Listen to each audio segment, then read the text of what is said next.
Hello and welcome to another episode of On Fire here on Daily Mirror Online. I'm Easwaran Rutnam. My guest today, joining me via Zoom, is Tamil National Alliance parliamentarian M.A. Sumanthiran. Mr. Sumanthiran, welcome to the program. Thank you. Mr. Sumanthiran, with the Human Rights Council meeting in Geneva, you have been meeting a few diplomats, I believe here in Colombo, and a few others as well. What is the message that you have been conveying to them? Well, the UN Human Rights Council has been possessed of this matter since 2012 and been urging the government of Sri Lanka to move on in the areas of accountability and reconciliation. And from 2015 onwards, 3 times the government of Sri Lanka co-sponsored resolutions and agreed to implement certain measures to achieve both of these matters. However, the progress was very slow. I would say didn't move much at all. And in certain areas, particularly with regard to accountability, there was nothing at all that happened. And so therefore, we have come to a crucial juncture now with the new government officially informing the UN Human Rights Council that they will not cooperate. Last February, they wrote a letter to that effect. And so now the Human Rights Council will have to take a decision what to do with the accountability measures, and on reconciliation and long-term measures, whether they are going to continue to monitor Sri Lanka. Our message has been that without the consent of the country concerned, accountability measures cannot be taken, no binding resolutions can be passed, and the country concerned has clearly intimated that they're not going to cooperate. And therefore, the accountability matter must now be escalated to other UN bodies, whilst on the reconciliation issues, the Council must continue to monitor the situation, help the country along, and to that end, they must pass a very strong resolution. But at successive Human Rights Council sessions since 2009, there has been a lot said on Sri Lanka. Some say the council has just limited itself to words and not really concrete action. Do you expect anything different taking place this time around? Well, I won't say the council proceedings since 2009 have been useless entirely, because as you know, in 2009, the council passed a resolution congratulating Sri Lanka.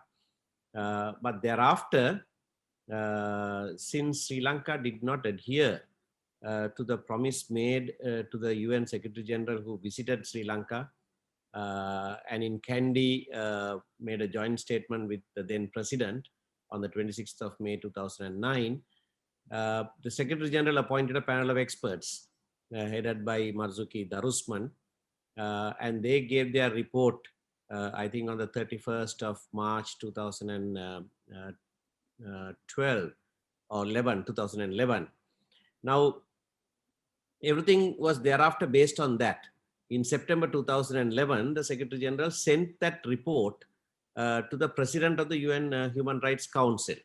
And that's how the UN Human Rights Council came to possess that document and took cognizance of this matter. And the following year, in March 2012, the first resolution was adopted. 2 years successively, they adopted that kind of resolution, urging Sri Lanka to actually implement the LLRC recommendations.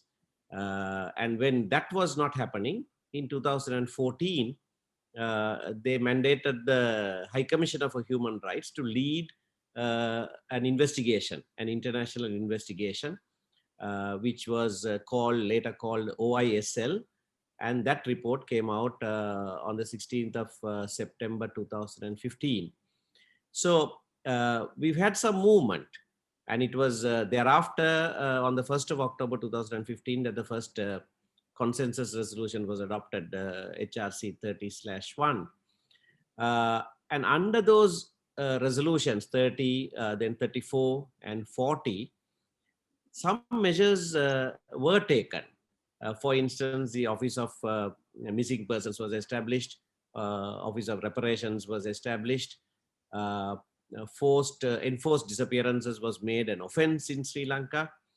The RTI law, although not directly relevant to this, was passed, which has become a very useful tool.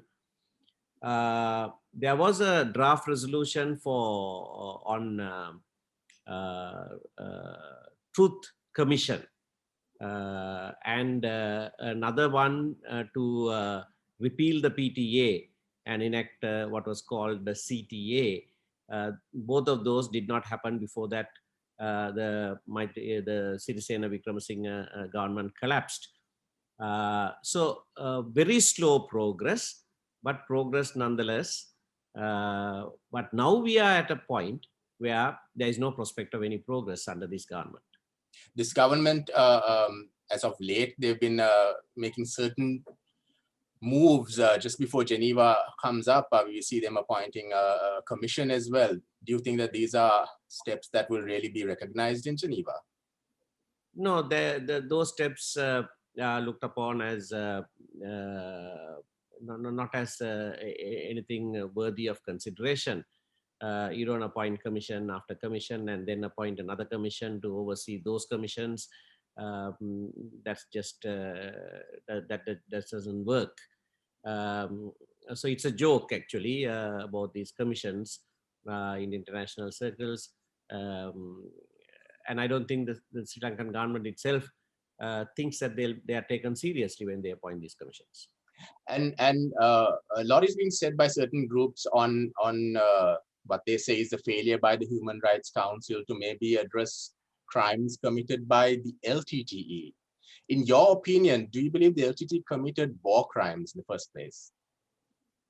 Well, the panel of experts report, if you read it, they have concluded that there is evidence that both sides committed war crimes and crimes against humanity.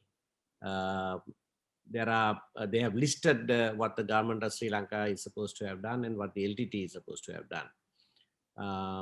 The government of Sri Lanka had an additional charge of persecution as well in that report. Now, in the OISL report also, they have concluded that both sides committed violations of or committed international crimes, violated the international human rights law and international humanitarian law. So the international look into this matter has always concluded that both sides committed war crimes and crimes against humanity. So would, see, Mr. Sumanthiran, the TNA during the war operated as the political arm of the LTTE. Would the TNA express regret of having backed a group which killed so many innocent civilians? We have already done that.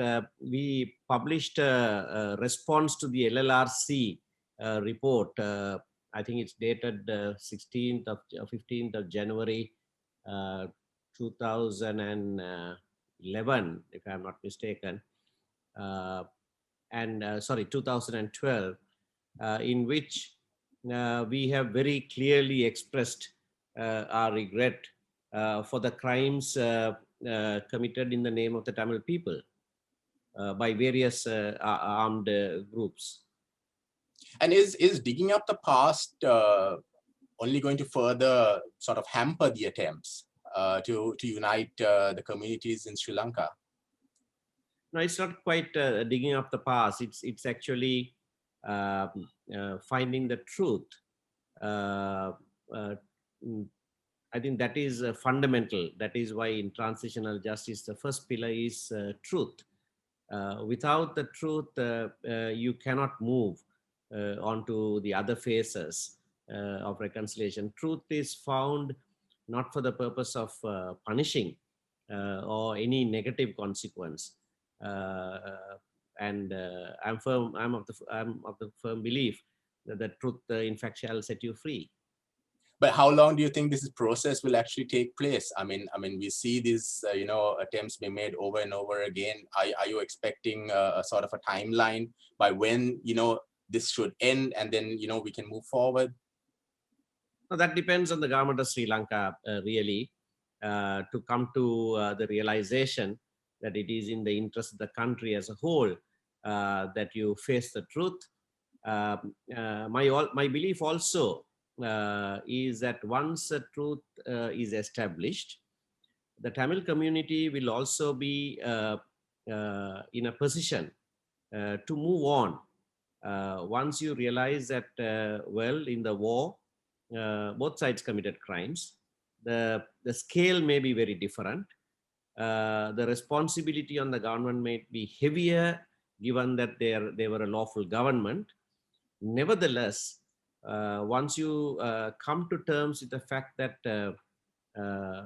both violated international laws, it'll be that much easier to move on.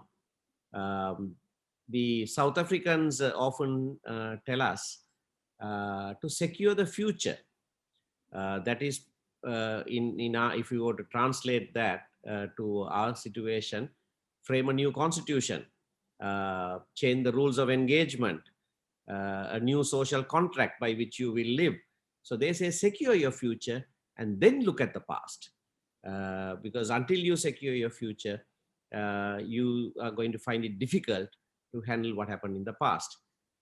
So it is with that view that we actually put our entire heart and soul into framing a new constitution in the last 5 years of Sirisena Wickremesinghe government.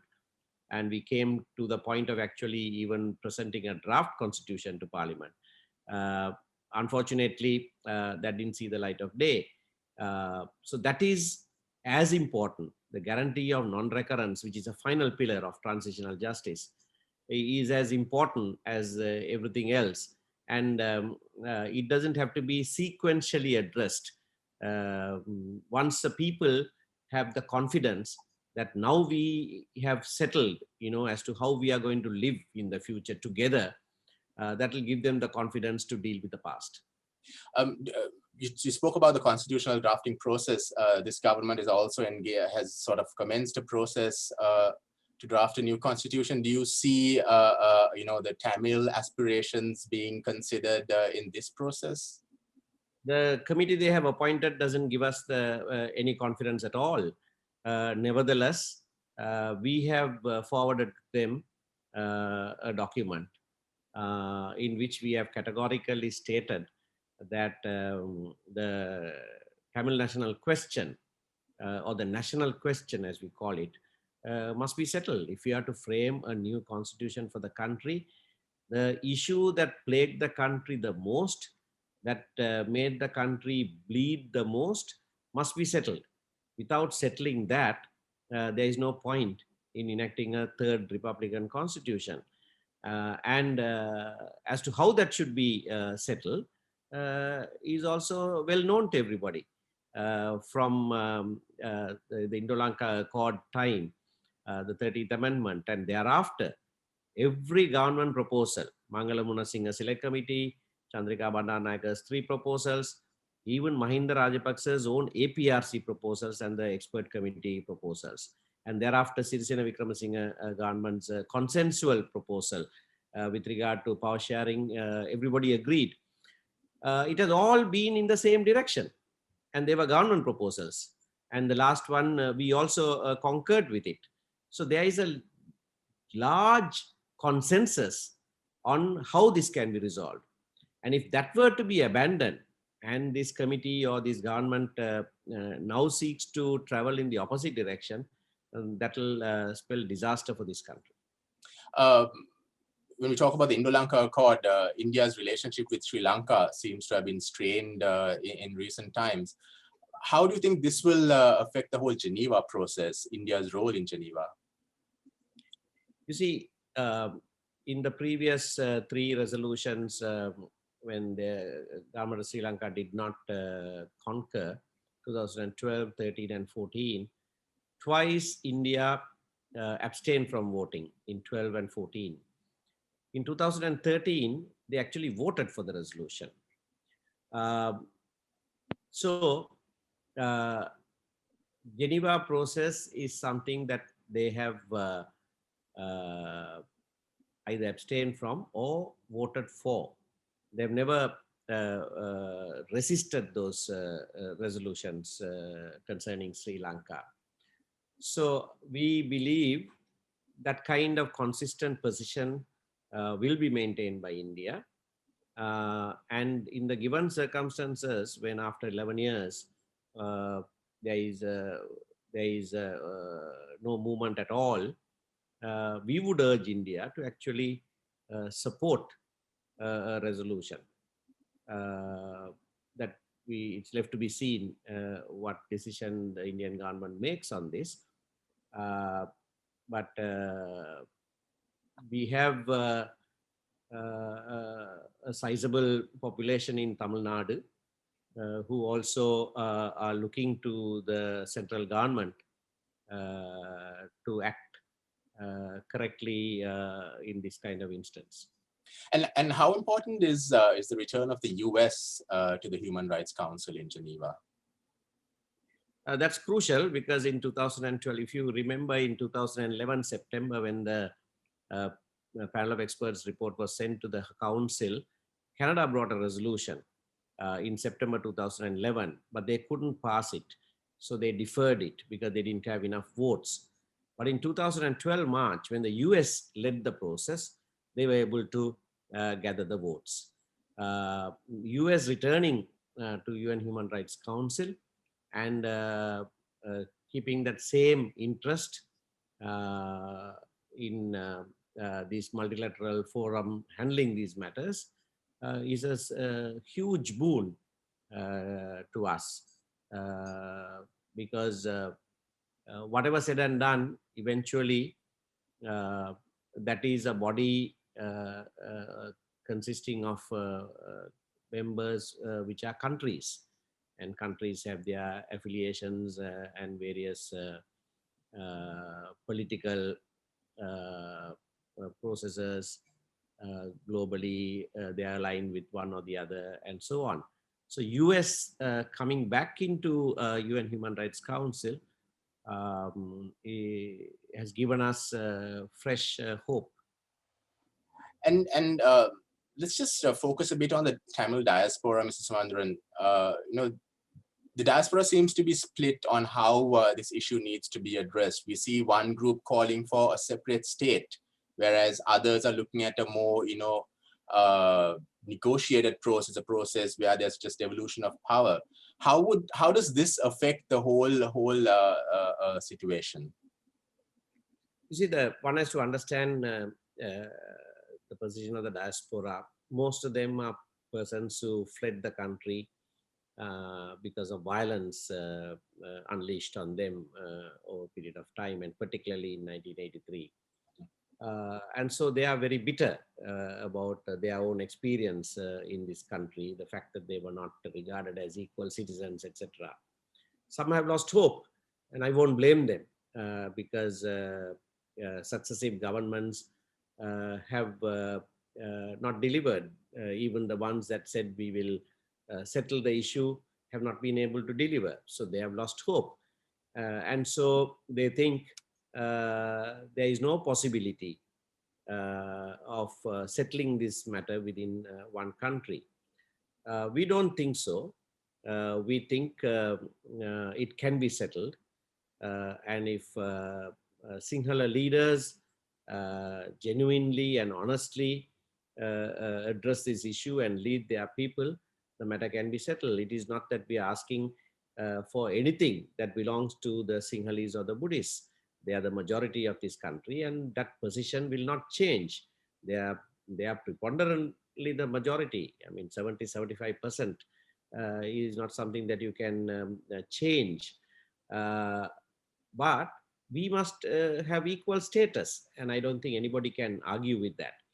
So if those positions are explain to the Sinhala people, they will agree that there must be a system of government put in place that recognizes those who are numerically in the minority as well. So that is our belief. And several diaspora organizations back us on that, on the basis that our people on the ground keep electing us on that kind of mandate. Now, not on a mandate to create a separate state. So theirs is a position where they say we must support the decision of the people who live here. And that's praiseworthy. And we have the support of a large number of diaspora organizations. Now, these are organizations. If you ask me of the diaspora itself, I can confidently tell you that 85-90% or more of the people will support a decent solution within one country. And is there room for the TNA and maybe people like Easwaran and Gajan Ponnambalam also reaching a consensus and having one position on the matter?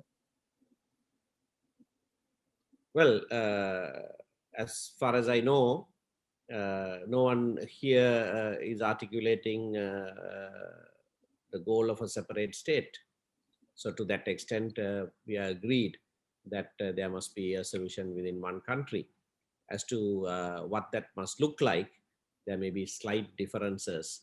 But I think in content, we are all on the same page. They may not agree with what I'm saying, but I think labels are not important. That the content is important, and if we agree on the content, I'm sure we will all agree on one content.